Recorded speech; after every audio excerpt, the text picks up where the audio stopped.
নিচে যেটা দেখা যাচ্ছে সাদা আর কালো কালো মতো, এটা হচ্ছে অ্যাকচুয়ালি গোমুখ গ্লেশিয়ার। এটা প্রায় গোমুখের মুখ থেকে প্রায় 30-31 কিলোমিটার জুড়ে একই রকমভাবে বিস্তৃত হয়ে আছে। আর যখন সত্যযুগ ছিল তখন এই গোমুখটা গঙ্গোত্রী অবধি ছিল, সেটুকুই আমাদের এখান থেকে জানা। আর দেখো আমরা প্রায় চলে এসেছি, আর এখানে একটু বসে আমরা বিশ্রাম করছিলাম। আর উপরে দেখো আমাদেরই একজন দাদা উপরে বসে আছে, মানে আমাদের ওই রাস্তা দিয়েই উপরে উঠতে হবে। এইটুকু লিফট উপরে উঠলেই আমরা তপোবন পৌঁছে যাব। আর সত্যি রাস্তাটা তো জাস্ট অসাধারণ ছিল, অসাধারণ। আর আমাদের সাথে যে দাদা ছিল সেই দাদার কথাটা একবার শোনো।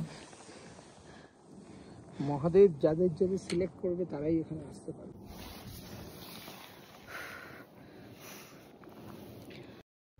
সত্যিই তাই, মহাদেব আমাদের হয়তো সিলেক্ট করেছে, তাই আমরা এখানে আসতে পেরেছি।